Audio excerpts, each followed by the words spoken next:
Welcome to the Savage Worlds GM podcast. I'm your host, Jared Savage Data Gunning.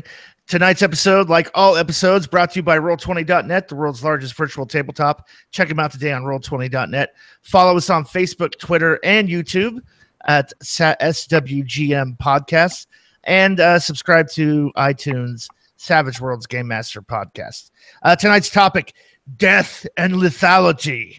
Here to discuss it, Chris, the Savage Mommy Fox. Hello. Dave, the Rules Maven Scott. Banana! And Dustin Smith, the Savage Intern. Shaken, not scared. So tonight we're going to talk about a couple things, about one of the things that I think with the community, the new influx in the community from Rifts, people just do not realize how lethal Savage Worlds can be when you run it by the rules as written. And we kind of want to talk about that tonight. We also want to talk about, character death. Is there such a thing as plot armor for the players? There's this perception, I think, that runs throughout the community and with other role-playing game enthusiasts that Savage Worlds is a nerfed system, that it's almost impossible for a character to die in that game. And we're gonna correct that fallacy and logic. I tell anybody who says that, ask my friend Tammy that I've been running. I've killed like 4 of her characters. Well, the one that I hear probably the most often is that they can't run horror or anything gritty in Savage Worlds. It's too swingy. And to that, my constant reaction is, if you're having the game be so swingy that nothing's predictable, that's a problem as a GM. It's not a problem with the game system. You can absolutely run something that's very gritty, very simulationist in Savage Worlds. It's just, I don't think most of the player base are looking for that. We all kind of walked away from those other systems to Savage Worlds. So I think the over-the-top, swingy, cinematic nature of the system is as much a part of the community's reaction as it is the way the rules are written. Because there's a lot of setting rules that'll help really dial that in to getting exactly where you want it to be. Right, and I just want to make sure that we preface this conversation with saying if you're enjoying running space pulp, you're running a pulp adventure. If it's part of the genre and the flavor of the setting that you're running, that the player characters aren't facing real death, fine. That's fine. There's nothing wrong with that. That's not you're doing it wrong. The old pulp toolkit and the Daring Tales of Adventure setting rule booklets that Triple Ace Games put out have some really, really great rules for limiting that to capture that pulp. The players are never in a true sense of danger situation. You've got rules like Heroes Never Die, but you also have rules where extras can't cause more than a single wound, or that all player characters automatically gain a Benny at the start of every fight to be used during that fight, and heal a wound at the end of every combat. Every combat, they just auto-heal a wound. Well, you can't get away from the high-action, pulpy nature with the set of rules that they've got. So, I mean, absolutely, Savage Worlds does that great, too. Well, but I'm going to say this, too. That set of pulp rules, even if you look at Slipstream, it's an example of running a Buck Rogers, Flash Gordon, 1950s space pulp type game. They have to change the core rules with setting rules to make it not so lethal. And I think that's overlooked. If you look at Slipstream, for example, there's a setting rule in there called Second Series, and it deals with, okay, you know what? We've changed the incapacitation table. 1 is not a death. A failure is not a death because the heroes are never really in any danger of dying. The Heroes Never Die setting rule from Savage Worlds. Deluxe, really heavily influenced by Slipstream. If you look at Slipstream, a lot of the setting rules in Slipstream made their way into in different versions into Deluxe. I'm not sure about the time. Maybe they coincided. I'm not sure about the printing, but the point is, Savage Worlds core rules are freaking lethal. And if you're going to run a characters have plot armor and we're playing a happy, no one ever is really in any real danger of dying because they're quote unquote the heroes and they have quote unquote plot armor, then yes, but we have to change the core rules to make that. That's why we have the heroes never die setting rule. Yeah, I mean, To kind the of very tweak that. fact that we have a lot of these setting rules is because of the fact that people don't want their player characters kind of on the chopping block week in and week out. When I first introduced my group to Savage Worlds, they said, well, I can definitely tell where the part Savage comes from because they were just consistently losing characters in every game because they would get hit with these big attacks that would do all the wounds ever. They would burn bennies trying to soak the wound and then fail the incapacitation roll because you had to roll a 7 to survive. That brings up like one of the major issues when we have like crossover players, and crossover GMs as well. When a lot of people start, I think they don't understand that it's a toolkit. It is a universal system, and because of that, there are certain things you leave in the box and there are certain things you take out. And people will read the setting rules and not understand that Joker's Wild isn't in every setting. Heroes never die. You can put that in some settings. The idea of certain games have to be lethal. A war game has to be lethal. A survival horror game has to be lethal. You know, if you're most of the time in the real world, you're going to be killed by the environment. People are most likely going to help you because they need you to help them survive as well. Mother Nature is trying to kill you. Here's what I've learned in Savage Worlds.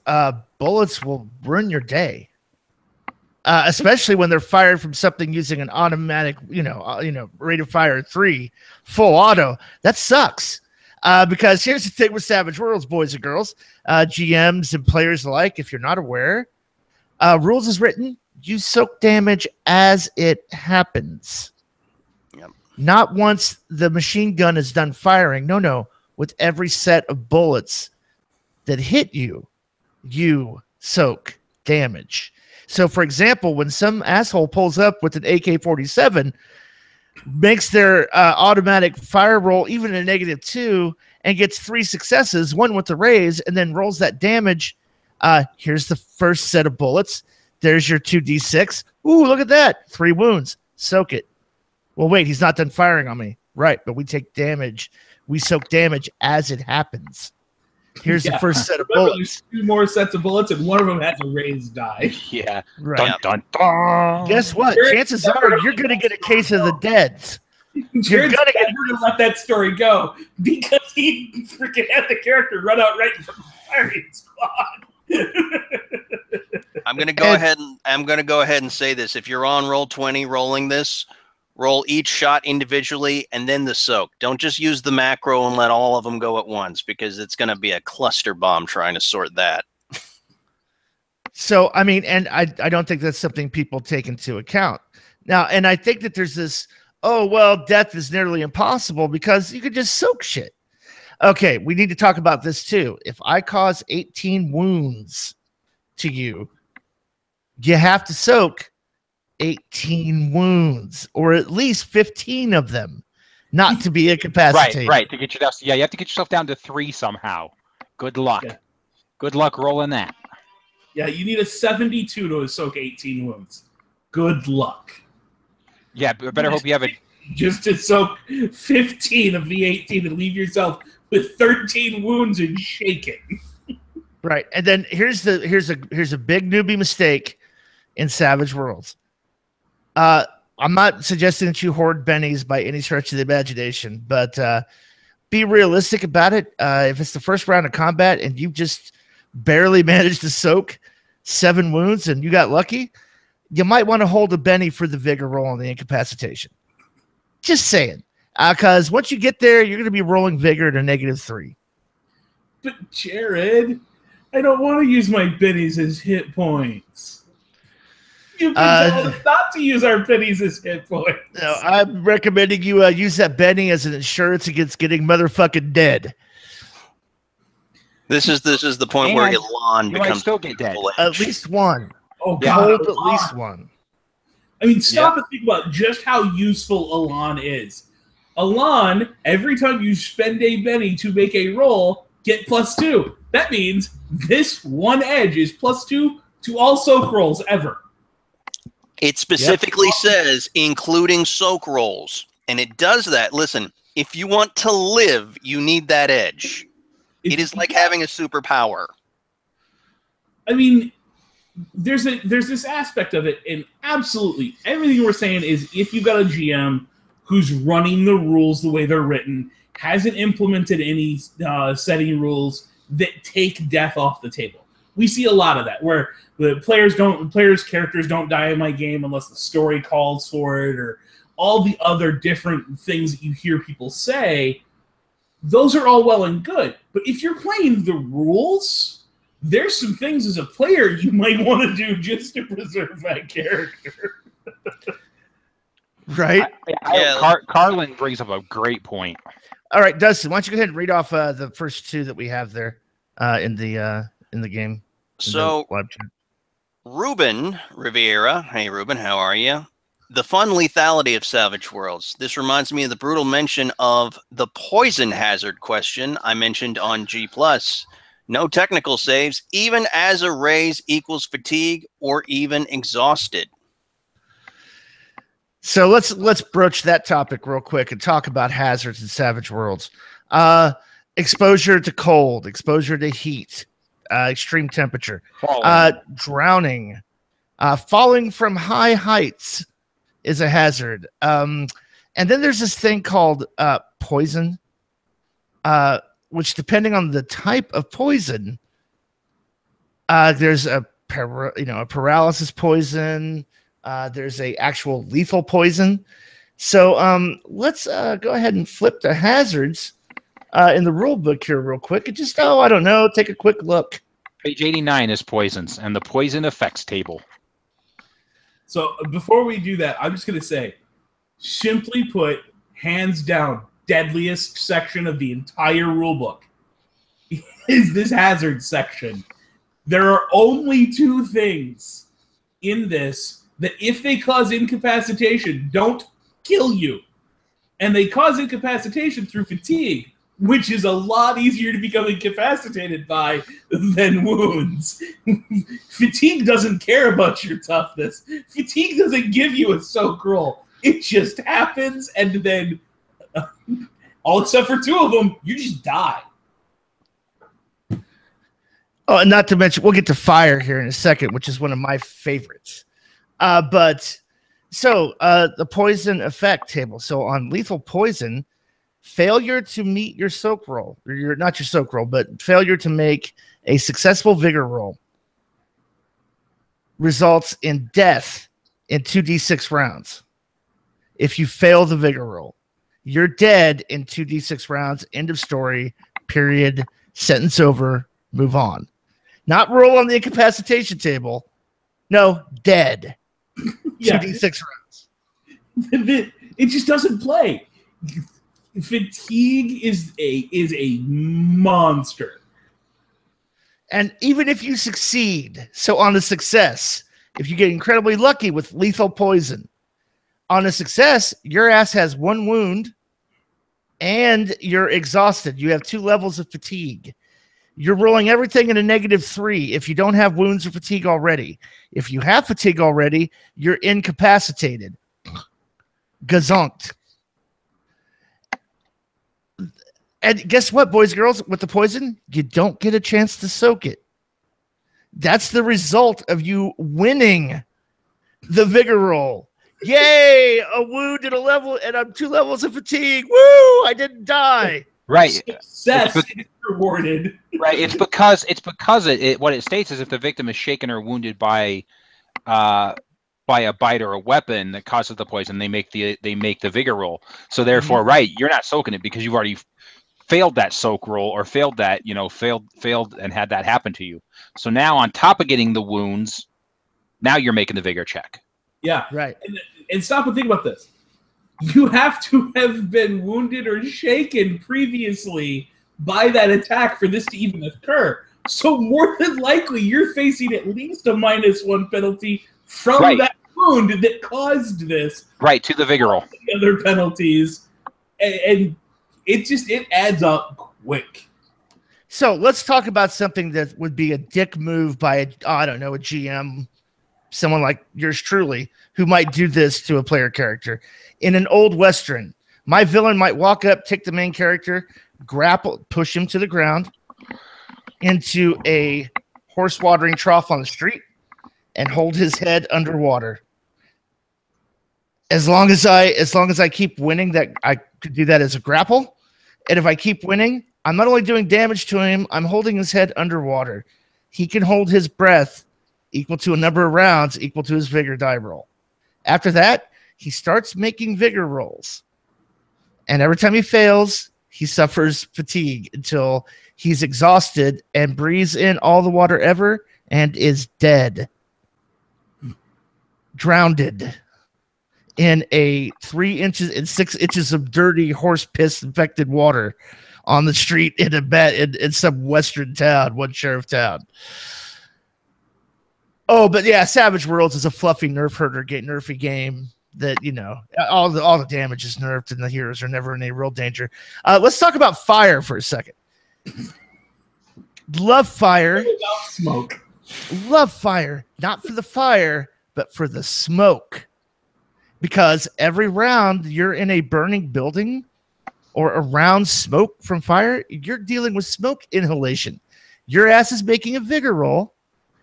If you fail, you get a level of fatigue until, guess what happens? You get the 3rd level of fatigue. You breathe in all the smoke ever, and you die. You don't roll the incapacitation. You just die from smoke inhalation. That means all you have to do is fail 2 vigor rolls, and your ass is pretty much done. You're pretty much a smoked salmon treat at that point. You're done. So this is what we mean by the lethality of Savage Worlds. The core rules themselves are incredibly lethal. That's, I guess, why it's called, Savage Worlds, not fluffy, happy-go-lucky, pulpy world. There was a conversation recently where people were talking about different systems and how they work, and they were having a long, protracted conversation about how unrealistic hit points were. And I had the temerity to pipe up.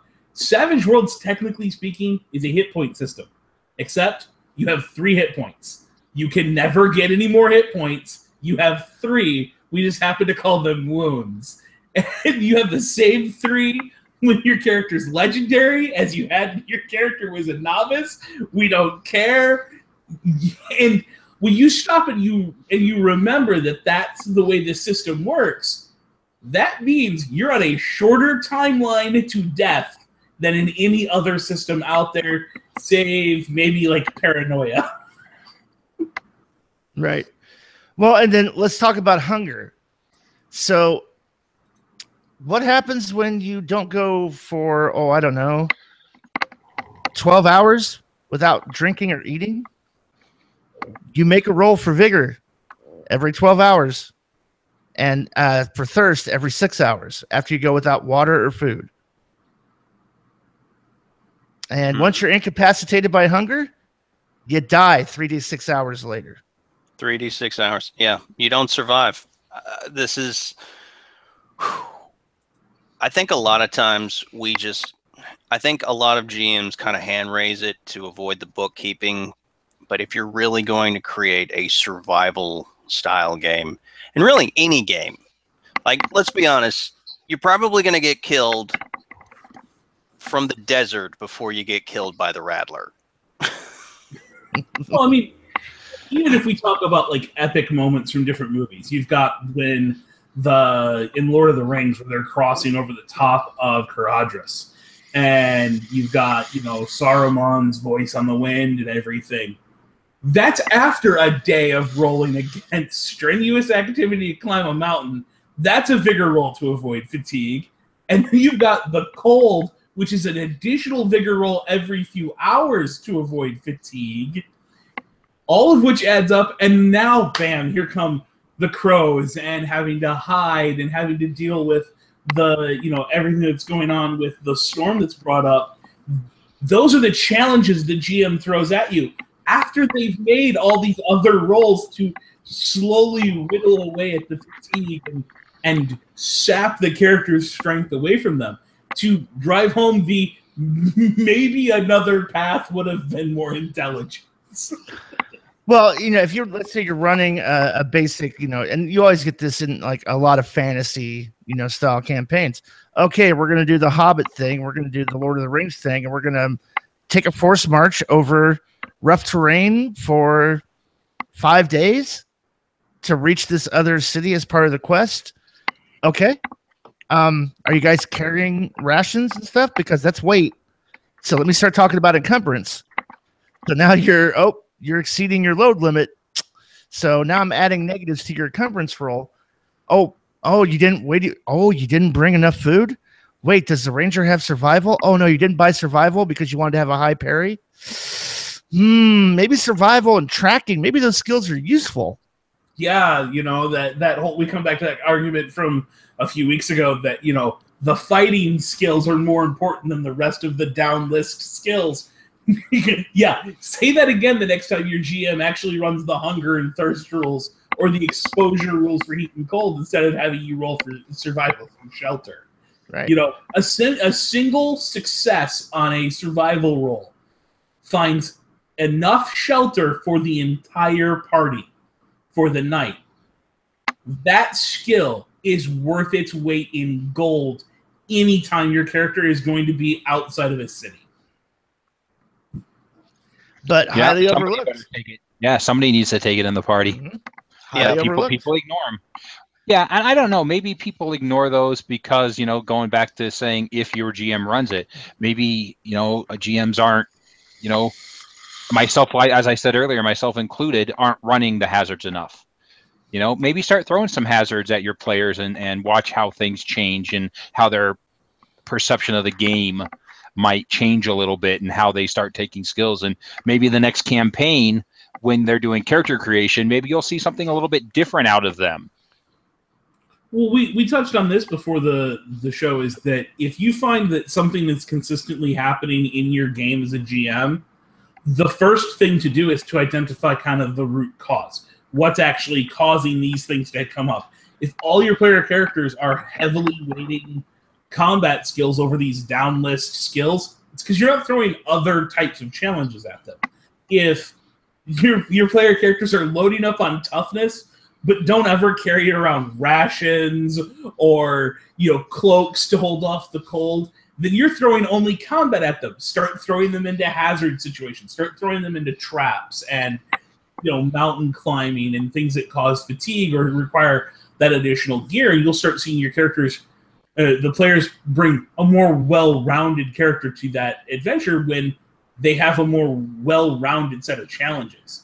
I think one of the reasons that we see the game get kind of old and tired is we're not using all the different things that we have that can make the game interesting. We talk about how Savage Worlds is a toolkit. That's all well and good. The toolkit mentality is great in that I can throw out a rule if it's not fun for the group.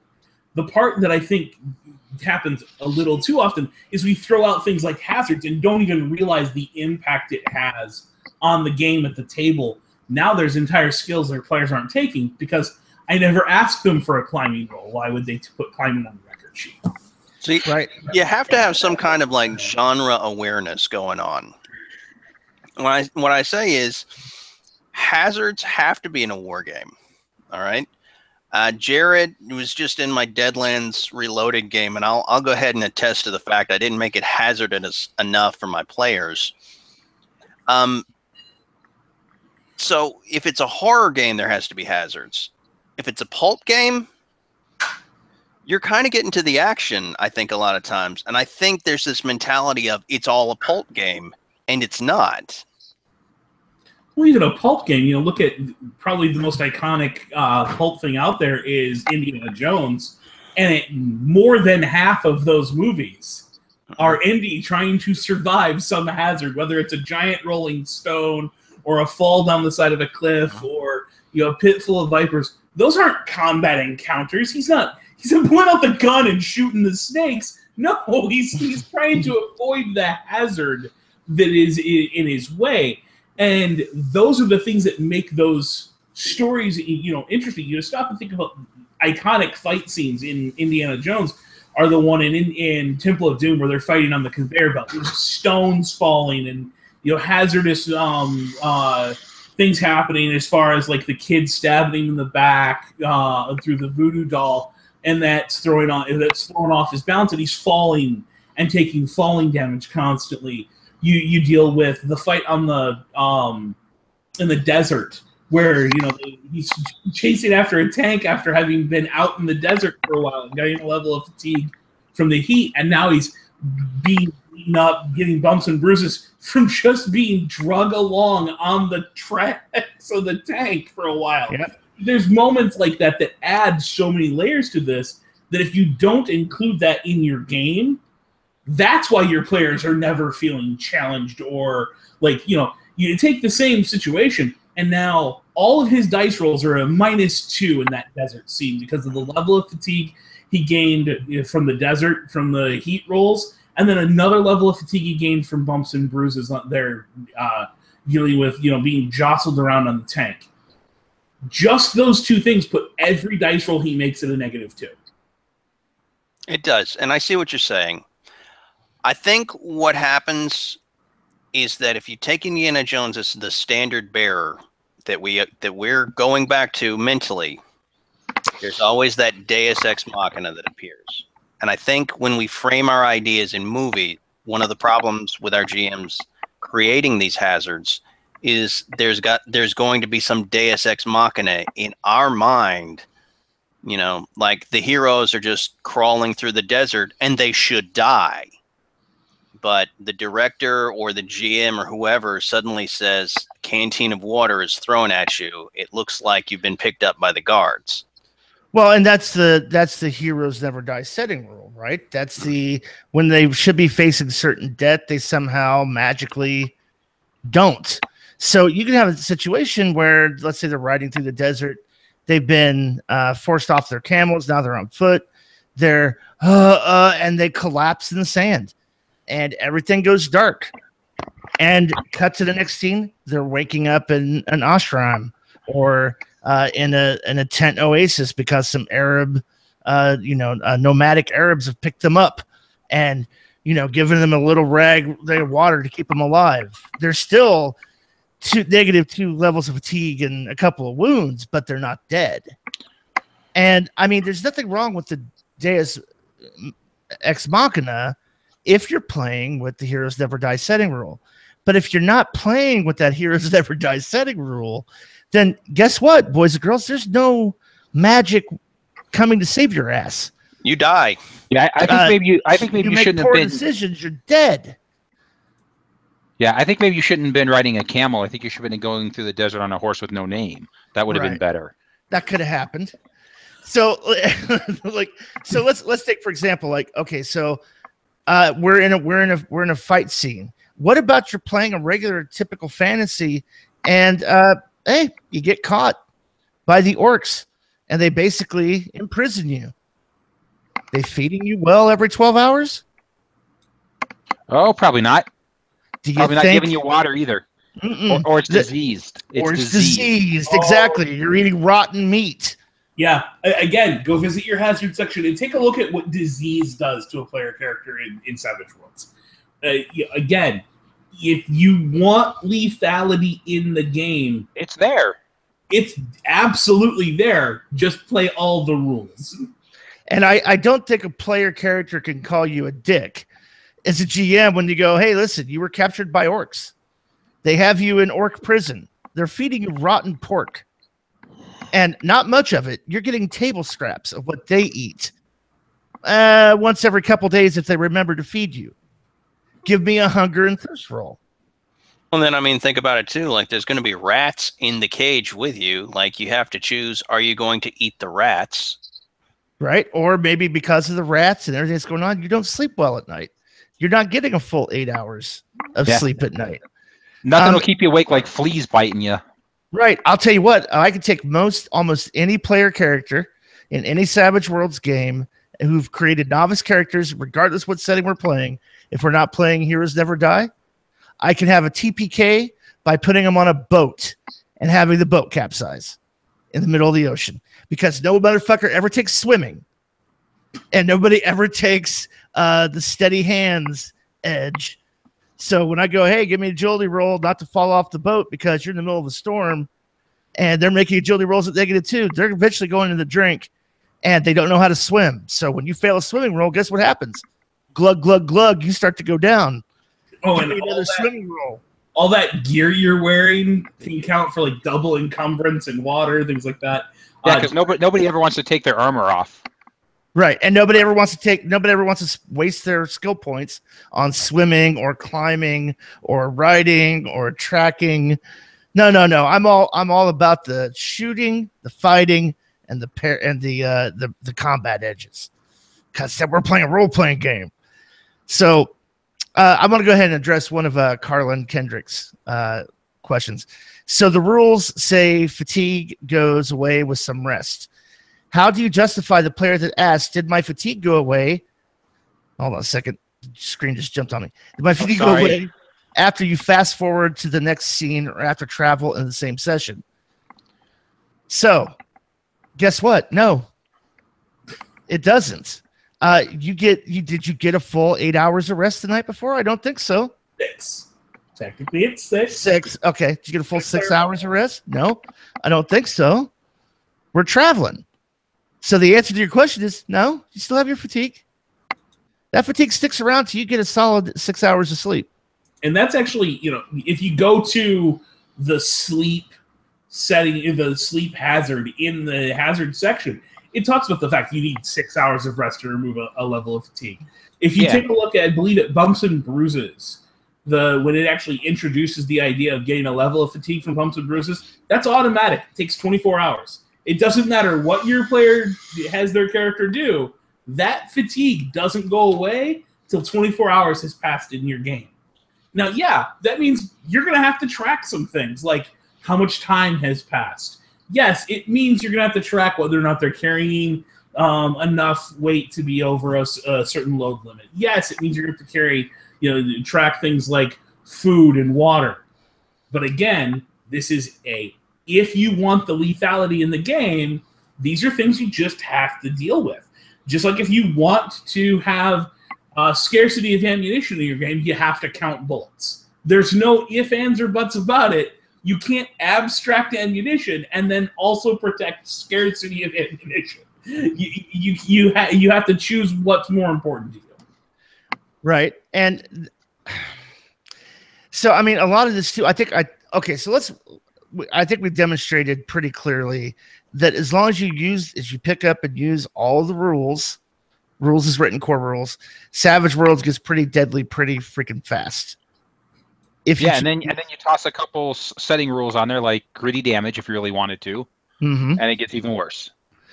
Throw in critical failures, throw in blood and guts, let players spend bennies to do more damage to each other. Yeah, absolutely. So now what I want to kind of talk about is this expectation that my character should never be in danger of death. And if my GM puts me in real danger through a challenge at my own poor choices as a player character, why is he a dick? Are we not supposed to do that? Are GMs supposed to make their games child safety? Like, cover all the outlets in their game world and put cushions on sharp corners? I think that speaks to a stylistic difference. I actually had this discussion on G Plus recently where a GM said it is their job to give the player characters a sense of danger or a sense of their characters being in harm's way without their characters ever actually being in danger. That it's their job as a GM that it's always a safe environment. And he wasn't saying that in a stop racism or sexism from happening at the table. He was talking about in the game that it's his job to make sure they're never actually at risk of character death. And to me, that play style just doesn't sound like a whole lot of fun. No, I was going to say boring. Doesn't mean it's bad. You know, if that's what you want to play, that's what setting rules like Heroes Never Die are written for. But I think that, for me at least, I have to have that risk that my character faces death. That when the GM reaches for damage dice, I want the pucker factor of knowing, oh dear God, if those explode, I'm done. Mm-hmm. I agree. I mean, it's a stylistic choice, obviously. I don't kill characters. Characters kill characters by making poor choices and bad dice rolls. Wait. You mean that when my character walks up and punches the city guard and says, "You're letting me in to see the king," they all draw their guns and I continue to have a fist fight with this guy, that it's my fault my character gets riddled with bullets? Yeah, when he actually runs you through with his sword after giving you 3 warnings to step back, citizen, to cease and desist, and you persist and you get run through with your sword. Yeah, you can't call the GM a dick. I'm having a Dr. Phil moment. I'm like, what were you thinking? Hey, well, they were thinking. Never mind. I'm not going to go into it. Well, you know, this whole thing, like, okay, I'm a novice character. I'm gonna stand toe to toe with a dragon. Why the fuck not? Because I'm a badass. I play this game for escapism and to be a badass. Okay, great. But guess what? We have rules that say you could die. You may not want to play in one of my games. I mean, we still even have rules in the game. Yes, it's make-believe and it's a game and it should be exciting. Still rules in the game about you dying. The swing factor of it is what makes it fun. The fact that you are riding high and then you're not, and you're like, I'm gonna die. Oh my gosh, I'm gonna die. Oh no, and then yeah, it's that shift in tone and shift in movement, and you gotta have your downs if the ups are gonna mean anything at all. Well, and again, I think this comes back to an idea. We're not saying that it's the GM's job to kill characters. No. But it is absolutely your job to enforce things like Gravity. A character who crosses the desert with no protection from the heat and no water is going to die. It's just the way this works. And there has to be consistency within the game. It's one thing to say, oh, well, we have the Heroes Never Die setting rule. That's all well and good, but what happens to the enemies who the players strand in the middle of the desert with no provisions? Well, they're going to survive too.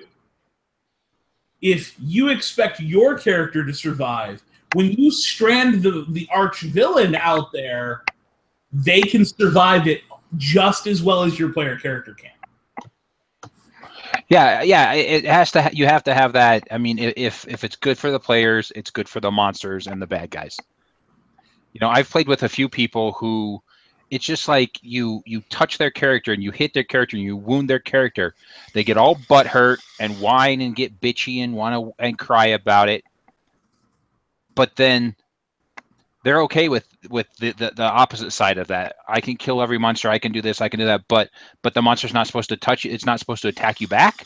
So you're attacking this monster, or in the example we just gave, you attack this city guard. This is a city guard, so he's just supposed to stand there with his thumb up his butt and go, "Ah, ha, ha, you're attacking me. I'll just stand." Fuck no. He's gonna stab your ass, and so are some of his buddies. I think it's kind of important to just look at the player. And I don't know if you can like send the message out telepathically or whatnot, but just get the message across. In this fantasy world, you're not special. You're just a wild card, all right? Don't think you're important. You're special. Wild cards are special, but you're not Superman. And what Dustin is saying about, give him that look, I don't stop there. You can ask Jared this, because I did it to him in a game. Jared narrated that his character jumped out the window. I stopped the game and went, you do realize you're on the second floor. You're going to take falling damage. Mm-hmm. I gave him that warning as a GM that, hey, wait a minute, this is hazardous. Are you sure your character would do some dumb shit like this? And gave him that moment to rethink it just in case. Well, and I think there's also a little bit of a misnomer here where we think as GMs or GMs are led to believe that the characters don't welcome death or don't welcome a bad consequence or something happening. As a GM myself, when Dave gave me that warning, I'm like, yeah, I'm aware. That's 2d6 plus 2 falling damage, and I'm going to roll low enough not to pick up a wound. And if I do pick up a wound, I have bennies here if I need them. Yes, I'm aware. I'm aware that shit's going to happen. I'm aware I'm not going to just dive out the window, tuck and do a shoulder roll and pop up on the lawn with, nothing happening to me. And if Dave goes, oh, roll me some falling damage, we go, what? You ass? You dickhead? What do you make me? You suck, man. Why are you so aggressive and adversarial? It wasn't that long ago that we were playing in the zombie game and had, a player character jump off of a roof into a dumpster and survive. So another player character thought, that was such a great idea. I'm going to do it too. Flubbed the roll and landed on a tin can on the back of their head and dead. Just instant fall damage killed them. They failed every roll to try to survive it. And it was street pizza time for a player character. I had a very similar thing like that happen in a Rippers game. They were on top of a tower, and it was a tall tower. And so, and they were running from something, and one of the characters said, and I said, you see this coil of rope. And one character says, all right, well, I grab the coil of rope and I jump over the side. I said, okay. I said, did you check to see if it was attached to anything? He said, no. I rolled. I'm like, well, it wasn't attached to anything. So you go plummeting. So it gets better. He falls. He takes some damage, but he lives. They tie it off. The next person to climb down missed his climb rolls twice, fell to his death. Now, and here's the thing with Savage awesome. Here's the thing with Savage Worlds. Every story, essentially every 10 feet, you fall, you pick up 1d6 plus 1 damage. Fall off a 4-story building, that's significant, especially if that shit explodes. Oh, yeah. And that's what happened is I exploded. And fall out of the 2nd-story window, you take just as much damage as you take from a Glock. Mm-hmm. Your character has effectively taken the same damage as being shot by falling out of a 2nd-story window. Right. Now, I will attest to something, having done it recently in a game. Using telekinesis to lift somebody up in the air and then just let your power not be maintained any longer after 3 rounds is good for about 15d6 plus 15. It will wreck an adversary. It will end a combat very quickly. I warned you not to GM for him. Hey, man, you got to lose your cherry sometime. That's all I'm going to say. It's got to happen. So, and you know what? For 3 power points, very effective way to kill somebody. Yeah. In Savage Worlds, very effective.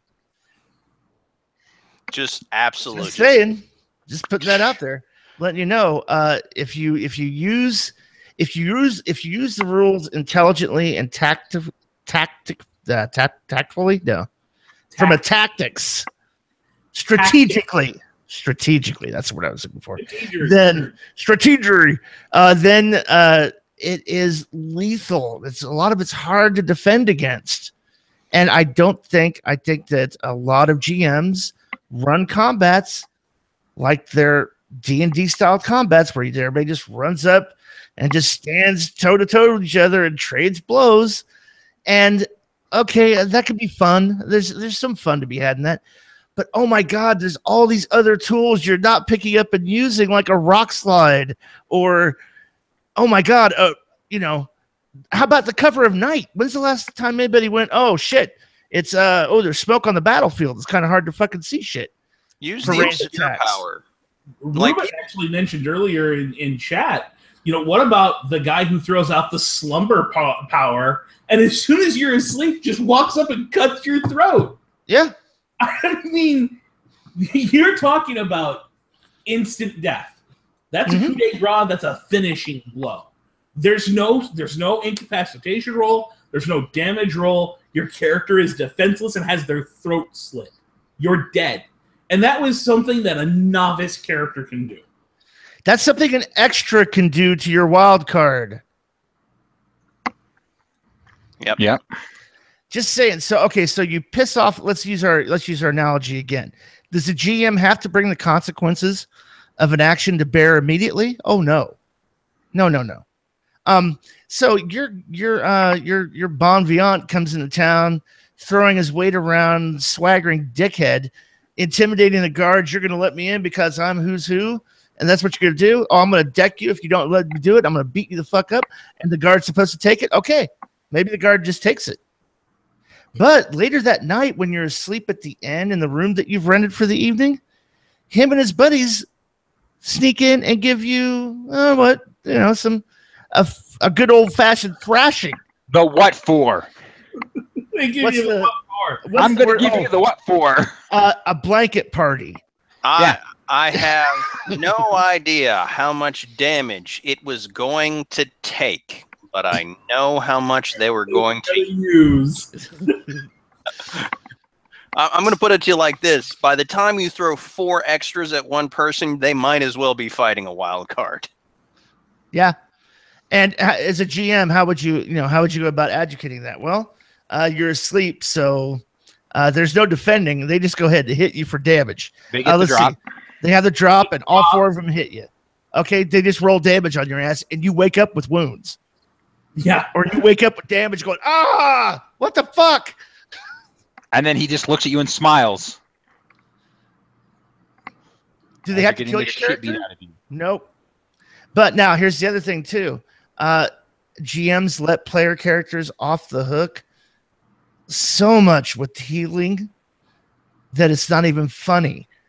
So listen, when you fail to soak that wound sticks around for 5 fucking days in game time. The natural healing rolls are no joke. Now, you get a vigor roll to heal, just like you would a soak roll. After 5 days, you get 1. You better have been in a hospital bed for the entire of the 5 days, or the penalties stack up quick. Right. The last 5 days, we were having rough travel on a wagon. That's a -3. Let's see, what else we got?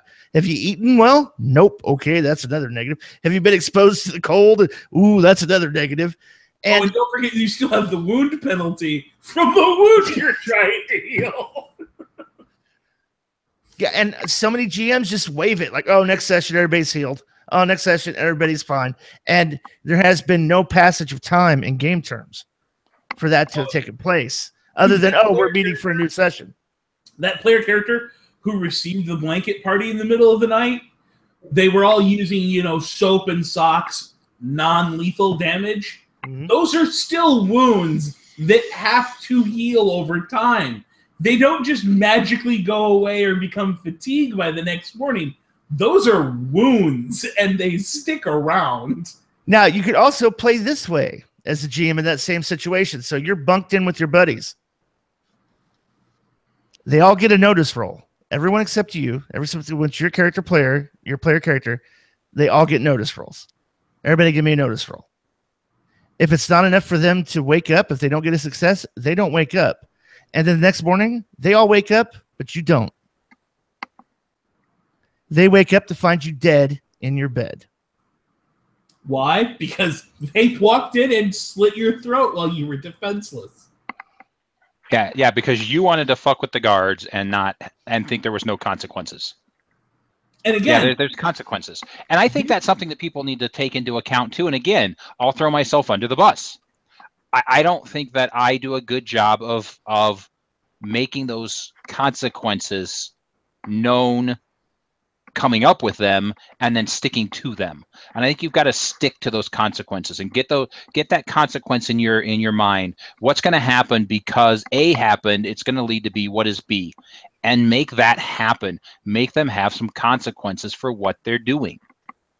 Well, and I think a big part of this, people hear us talking about this, and they say, so the player character, does this thing with the guards and gets killed in the middle of the night in the end. All the other player characters failed the notice roll, and you had your throat slit. So you stop, you roll up a new character, you're going to join the party in the next session, however that works out. You've now just dropped in the middle of your table a massive motivational plot hook for the other player characters to find out who killed Billy. Mm-hmm. I mean, we woke up and Billy's dead. Stop and think about this. The most emotional moments in any story are when an ally dies.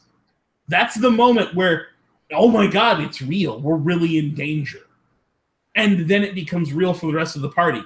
Now, I'm not saying it's your job as a GM to make every guard of every town kill player characters. Murderous. No. But it is absolutely within the rules, and if that's what that guard would do, this is the captain of the guard, and that player character walked into the palace and showed the captain of the guard up.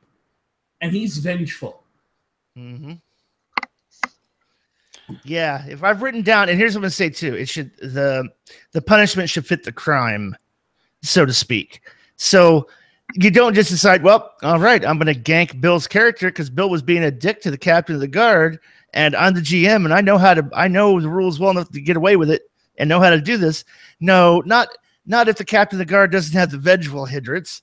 Now, will they give him a blanket party and leave him with a few wounds, and he has to suck it up for a couple days, and then maybe when they see him in public, taunt him, wink, wink, nudge, nudge, knowingly, and taunt him a little bit? Sure. That fits the crime. That's not lethal, and it fits the story. But I'm not saying go around and kill all the characters because they stood up to a guard or disrespected somebody. We're unless we're playing a mafia game. Don't disrespect somebody if you're playing a mafia game. But I think as part of that session 0 as a GM, you should let the player characters know, and let the players know, hey, in this world, we're not suspending the rules of gravity and physics don't count. We're not playing that kind of game. So actions have consequences. And we're not going for verisimilitude necessarily, but we're going to have some interesting story challenges. If you guys don't eat or have the means to eat, we're not going to role play out every meal you have. But I'm going to deduct coins from your purse as we play each session for the idea that you're buying meals and eating meals along the way until you don't have enough money or until you get robbed and you don't end up with anything. And then we're going to bring these rules to bear about thirst and hunger. Understand, if you set the school on fire, you then have to get out before you succumb to smoke inhalation. That shit can happen. Lock you up in the jail cell. Well, you're going to deal with the consequences of somebody burning the jail down. Right. Yep. So understand those things actually have weight in this game world we're playing. Now, if you're going, but you'll still suffer these kind of, you'll still suffer these kind of issues, but we're playing the heroes never die. So unless it's really, really dramatically, thematically appropriate, your character is going to survive. But that doesn't mean that they're not going to suffer. And have that conversation. Stop and think about the other part of lethality we haven't talked about is, so you get that incapacitation roll and you roll a success. You've picked up an injury. Mm-hmm. These are basically hindrances your character has the rest of the time you're playing the game. We're not just talking about you made an enemy out of the captain of the guard now. We're talking about busted guts, reduce your agility by a die type permanently. Doesn't go away. That is very, very lethal to your character when you start suffering things like, oh, look, you rolled and you got the lame hindrance because you lost a leg or it's busted up and mangled enough that you just had a reduced pace. You get the one eye hindrance. We had a player in one of Jared's Deadlands Reloaded games, was a gunslinger and got the one-arm hindrance from Veteran of the Weird West, and it was his dominant hand. Rolled the 50-50. It happened to be the dominant hand. A gunslinger. All his edges for being a gunslinger, couldn't use his gun hand anymore. Oh, but that's Jared being a dick, right? It's just the rules, man. Right. The rules make for interesting things in the game. Yep. Which is, it's an interesting point, playing off of that anecdote. That's the same character that as soon as he rolled the one-handed, it was like, no, if I have to take that, I'm not playing. I think, Jared, you were like, well, you're not playing. Just that's the rules. Like, we can't just not have this. Right. You chose to take Veteran of the Weird West. It was a choice you consciously made. Worst case scenario, pick up the ambidextrous edge. Right. So that the offhand now uses all those other edges and everything you just bought. And turn it into, the guy who walks around with the dead arm hanging there and then shoots people with the other hand unexpectedly because they expected to go with that right hand, and instead he draws with the left. Make it a smarts trick. Oh, yeah, absolutely. Yeah. You could definitely make that a smarts trick. Just like flip your hip over and then like they just shoot the glove off and you're like, bang! Or it's an obvious wooden hand. It's obviously a wooden hand with, kind of built to do the gun thing, and whatever. Yeah, and that's the thing. It's just, is death such a big thing? I don't think that a character death, and I don't necessarily subscribe to, I'm going to say this right now. There's a lot of, let's talk about character death. I don't subscribe to things that it needs to be a dramatic thing. And I'll put it this way. I love Joss Whedon because Joss Whedon will kill any character at any time on a fucking whim. Now, spoilers, if you haven't seen Serenity, go ahead and fast forward through the next 30 seconds. One of my favorite things about Joss Whedon and the Serenity movie is the whole wash thing. Lands against unimaginable odds, never should have made it. You're not even expecting it because he is the main character, and then he does, I'm a leaf on the poof! Dead! Fucking just dead out of nowhere. That was not a dramatic death. And in a role-playing game where you're supposed to, the character should go out in a blaze of glory. No, fuck that. I don't think that has to be the case. It is a dramatic death. It's not a dramatic death in how it happened. A heroic death. Drama comes out of the fact that it happened. Everyone is more invested because they just killed Wash. I'm gonna go ahead and say this. If any of you are fans of Savage Rifts or the whole Blaze of Glory setting rule, that's what happened. The ship got blown up. And whoever was playing Wash says, I'm going out in a blaze of glory. Give me my 3 bennies. I'm going to land this ship and die in the process. That's what happened right there. Absolutely could be. Another, if we're going to use Joss Whedon killing off characters example, the other great one is Avengers with Agent Coulson. The fact that you then take this hysterical joke death moment where he gets killed and gets off the one-liner, and then you turn it into the dramatic drive that brings the rest of the team together to work as a team. And it's a complete lie. You look at the fact that it's a lie created by another character about a character's death.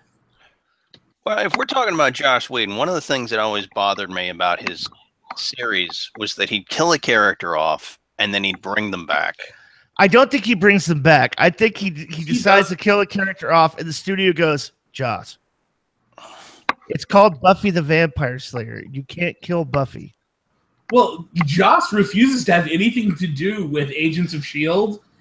because specifically they brought Coulson back. He said, no, that character is dead and remains dead in the cinematic universe in which Avengers exists.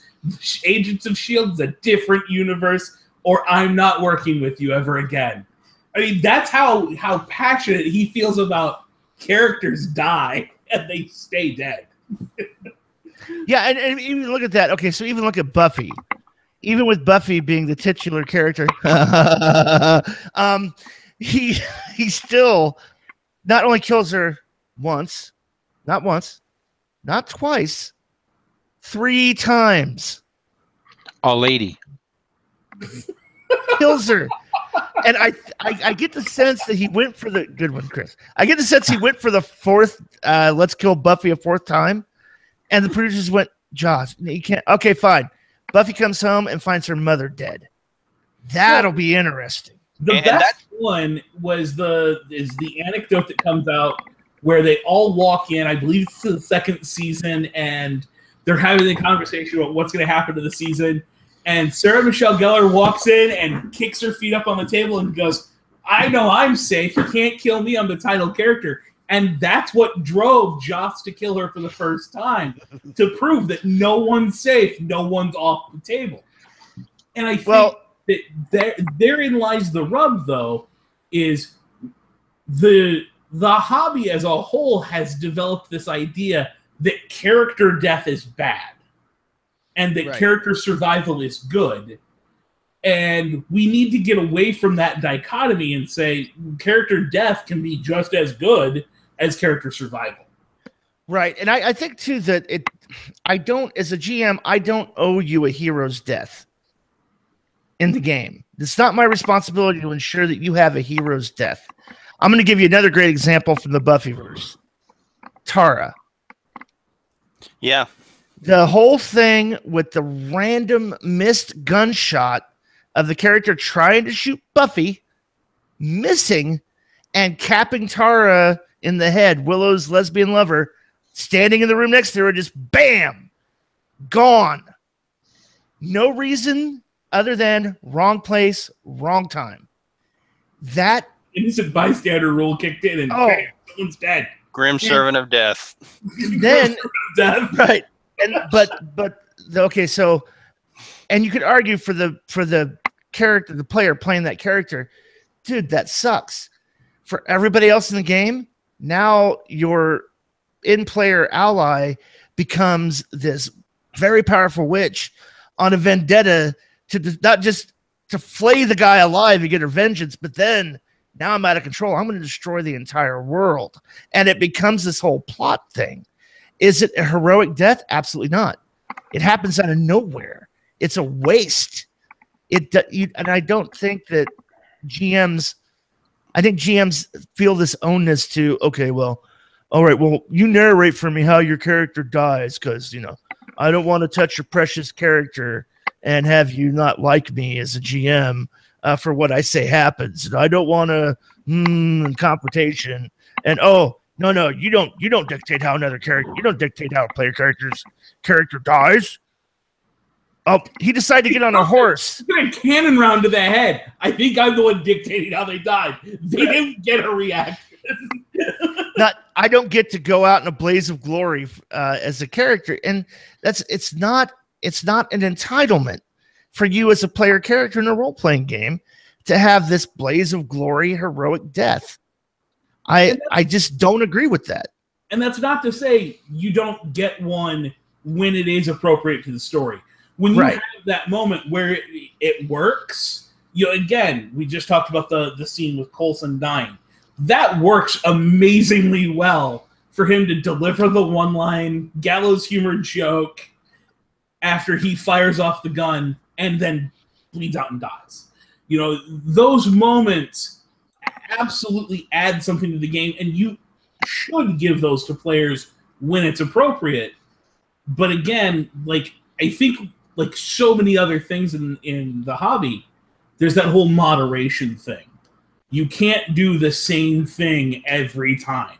You can't yes and every time someone asks a question. You can't give them a heroic character narrated death every time a player character dies at the table. you can't go to the same move every time. Every enemy can't wild attack every turn. It gets boring. It takes the fun out of the game.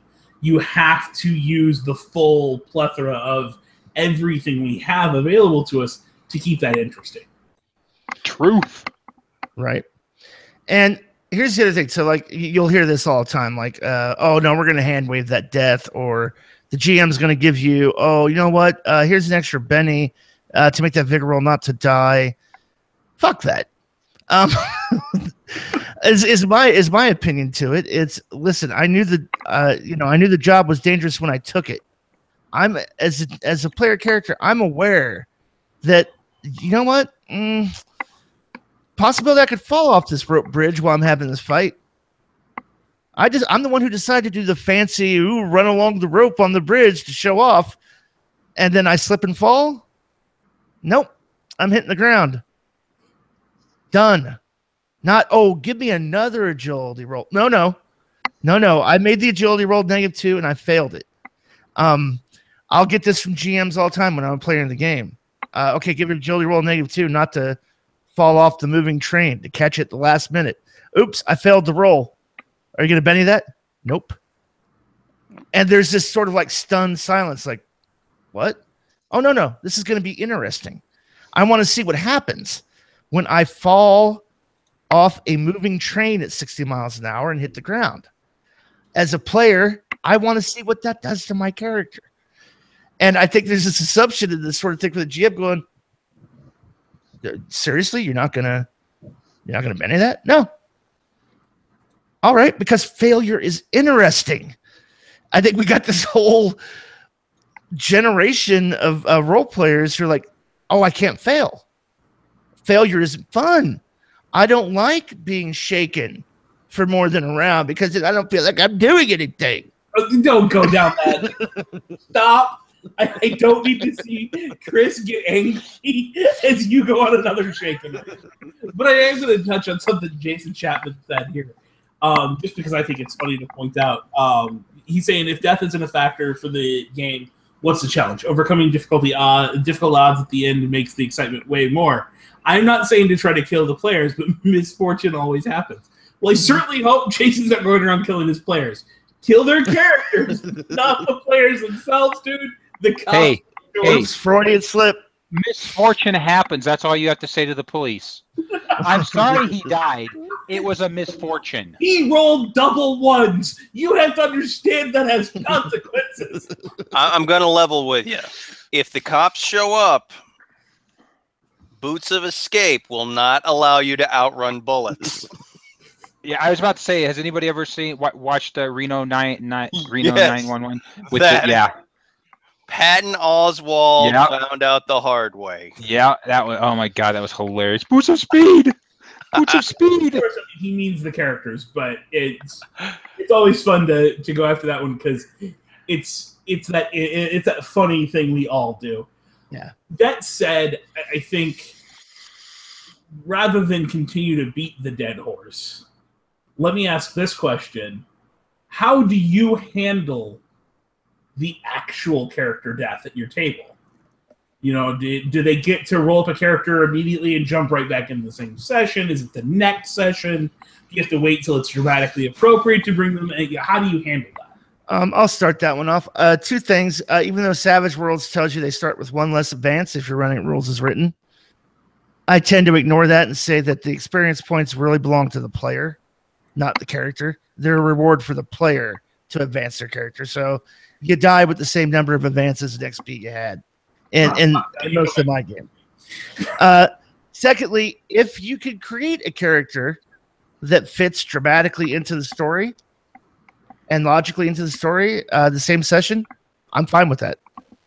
For me, it has to be a logical fit in the timeline as far as what new character you're bringing in, not just another, hey, you look like a trustworthy fellow, kind of meet in a bar kind of situation, want to join our troop kind of thing. This doesn't settle well with me.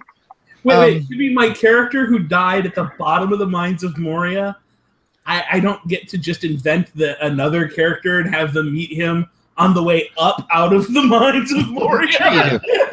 Sure you do. And what happens is the character says, "Oh God, my character Bob died. Oh well, look, this is his brother Steve.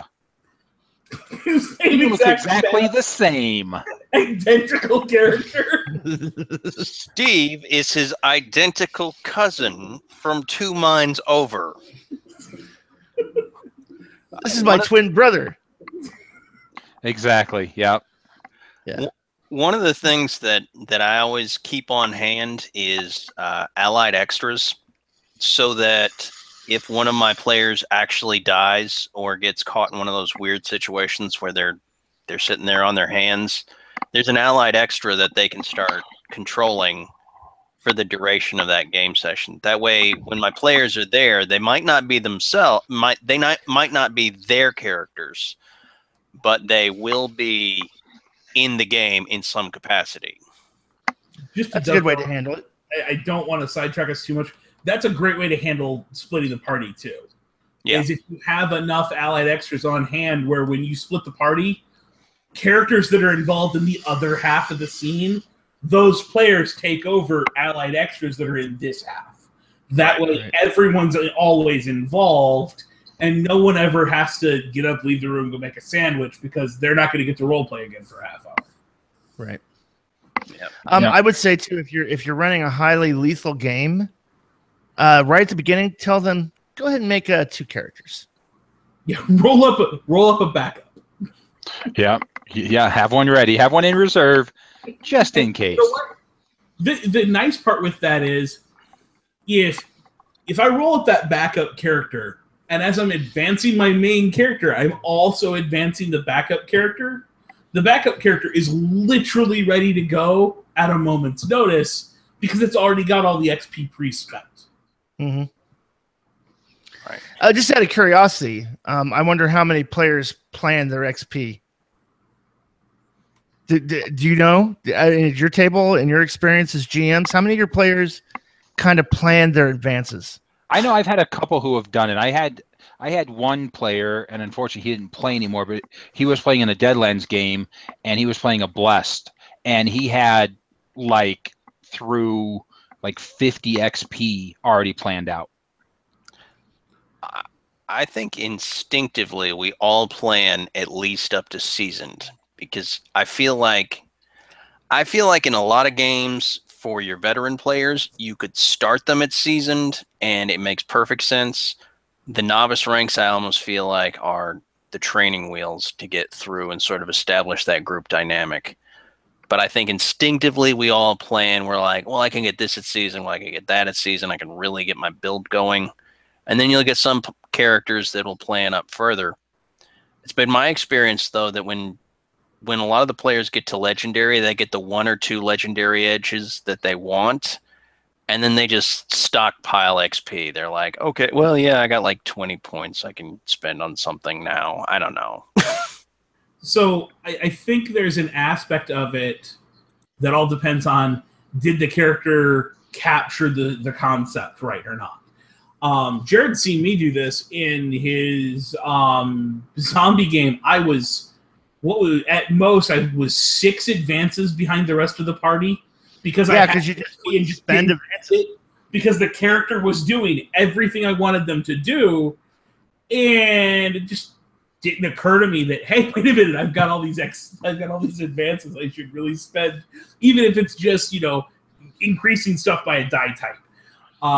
Right, and know that you can change it. Don't get locked into it. Just because you've planned out to 50, maybe that's not the way the character ends up playing out. So don't lock yourself into that. Yeah, I'm not sure. I'm just not sure. I'm not sure that a lot of players really plan in advance their advances. I get a feeling like it's, I've got 5 XP. Hold on a second. What does this edge do again? Let me read through the book. I get that a lot at my table, my virtual table, when it comes to, hey, everybody, before we start play tonight, everybody's good at this point has had at least 15 XP. That's 3 advances. I want everybody to spend their advances, before we start play. I'm going to tell you, if you're playing an arcane background, then you absolutely have to plan it out because you can only take power points once per rank. You can only advance your trait once per rank. You can only get a new power once per rank. I think with a lot of the other archetypes, you can work it differently. But if you are playing an arcane background, keep that in mind. Once per rank. So if you were going to get a new power points, and boost whatever your linked attribute is, you have to you have 4, and 3 of them are going to be spent on one of those. Yeah. Right. I think the other thing to keep in mind, though, is whether or not you're running the Born a Hero setting rule. Right. For a long time, I would have players having that, well, I've got to build up to get this or that edge. And as soon as you put in place that all of my games ran with Born a Hero, that went away because they were able to start the game with the character they wanted, and they would start to bolt stuff onto the character more organically in response to where the story was going, rather than having some concept they couldn't achieve through character creation and had to build toward with advances. So let me ask this question, since we're on the point of advances and we talked about lethality, just real quick sidebar. I have my own opinion, and I don't think it's a secret, but I want to kind of gauge the panel here real quick. So you've got a character who has suffered a permanent injury, guts lowered to a D4, and they come up on their veteran advance, and they can spend one of their advances to raise an attribute by a die type. Do they get to raise that D4? They have to have it healed. That's like they've got an injury there. Because it's a permanent injury that lowered it from a D6 to a D4 vigor. Technically speaking, the answer, according to Clint, is they absolutely can spend the advance to increase the attribute. Stylistically, I know at least the person asking this question is doing it because he says the word permanent means it's never increasing ever again. It doesn't matter what happens. And I could see, I could see that. I mean, permanent. There's a definition of permanent that has permanency to it. I mean, and I think, honestly, it comes down to the setting. Like in a Star Wars game, no, they absolutely can increase that because they installed a robotic hand, or whatever it is they did that's trappings for how they recovered from that. Yeah, I don't necessarily disagree. They were submerging them in a Bacta tank and had miracle surgery that removes the injury. Okay, but let me ask the same question. Hold on one second. Gritty Deadlands game. Oh, hell no. They're stuck with busted guts, and they need to find a new, interesting path for the character to take. And I will say this. Again, we've talked about the character death. That might be a great time to retire the character and start a new character. If you're the gunslinger and you just lost your gun hand, maybe it's time for that character to ride off into the sunset because their adventuring career is over. Okay, so let me pose the same question. If you took the elderly hindrance, do you get to raise strength or vigor above a D4 with character advancement if you've taken the elderly hindrance? With character advancement, I could say yes, that would make sense. Let's take a look. If we take a look at the elderly hindrance, it actually cannot be raised thereafter. Whatever your character has at start, they reduce by a die type, and they remain that for the remainder of the game. That's worded into the hindrance. I don't think there's any playroom there. You're right. You're right. The advance to increase that attribute. Now, to say this, my preference is permanent means permanent, as Dave was saying. However, I'm open to the idea and the concept that, hey, I didn't raise guts. Guts happened to me when I was novice, and I got that permanent injury. But my character has gone through 2 levels of rank advancement. I want to raise it to a D6, and here's why. Because he's learned to compensate for it. Right, he's overcome it. He's learned to overcompensate by the way he moves or the way he does things to where it's raised it to a D6. I'm fine with that argument. But you take a permanent injury, and then your next advance is, nope, I'm raising that guts to a D6. I'm of the school of, oh, no, you're not. No. Permanent beats permanent. Sorry. No. Pick another way to go with that. So I asked everybody, how they handle it at their table. The way I handle it at mine is absolutely you can bring character in right away if they die. But I also have another kind of house rule that's entirely my own. You can come to me as a player at any time and say, I'm unhappy with my character. I bought this or that edge, or I bought this or that skill, and it's just not working out the way I expected. Rearrange your points. Don't care. To me, again, this goes back to that idea of we're all playing a game, and if the character's not fun for you, I don't want you to feel trapped with that character. Now, yeah, if it's a hindrance you gained as a consequence of play, no, your option there would be to retire the character and create a new character. But if it's you bought shooting to a D8 and realized, you know what, no, I really only needed a D6, I want to put that, someplace else, I would rather say, yeah, go right ahead than have to create in the story a reason for another character to join the party that's exactly the same as your current character with 2 dice flipped on the character sheet. There's no reason to be that anal retentive when it comes to that, because now you're just stopping somebody else's fun. But again, that's one of my house rules. It's not, there's nothing in Savage Worlds that says, hey, you spent this advance 3, advances ago to buy marksman, and then realized, oh wait, I never pick up a gun. I'm always using magic wands. Maybe I don't need marksman. Well, the rules say you have marksman. I think in a lot of cases it's a good idea that you play it fast and loose until you reach season, and when you get to that point, you say, okay, guys, you're a seasoned rank right now. This is the point where the training wheels are coming off. If you're going to spend those advances, if you're going to adjust some things, now is the time to see if you want to keep rolling with this one or rolling with something different. You can go with that early genre weirdness or that early series weirdness where Batman's using guns, or you can just say, hey, at this point, this is what I really want. This is how the concept is evolving. I found the voice of this character, and they're not quite what I was expecting. Okay, you're at 20 XP. Reorganize it to what it should be. Well, here's one of the things that I will do in regard to that, and I think that Dave's experiences, Chris's experiences, I prefer to have a setting rule that I like to call evolution, meaning that once per rank, when you're buying new skills or new edges, or you're spending your attribute points and advances, you can also decide to switch hindrances.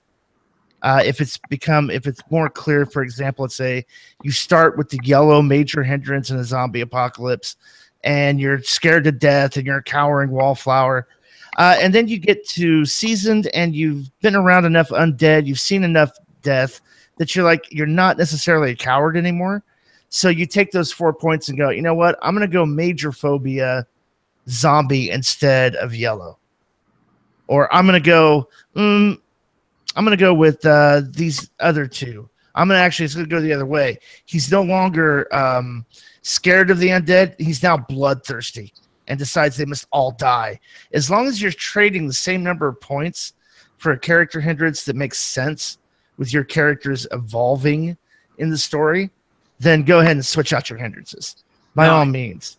And if that happens, then also adjust any edges you've spent accordingly.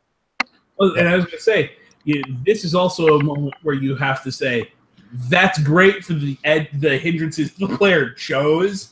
Hindrances that are earned, again, can't be bought off that way. Right. You don't evolve out of one eye, or right. Or I've got the major hindrance enemy because I pissed off the governor. I'm going to switch that out. No. The governor still wants you dead. Yeah. All right. It's good. Is good. I think it's good. I think we're done with this topic, really, unless there's anything else in the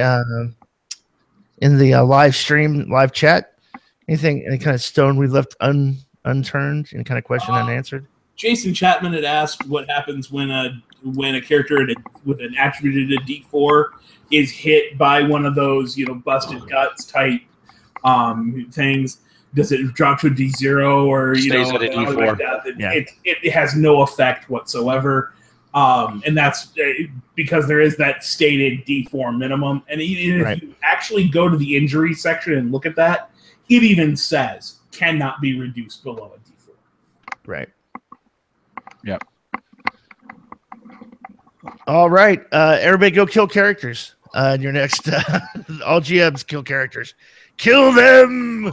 Until next time, this is Jared Savage Dead and Gunning for Chris, the Savage Mommy, Dave, the Rules Maven Scott, and Dustin, the Savage Intern, saying keep rolling and stay savage.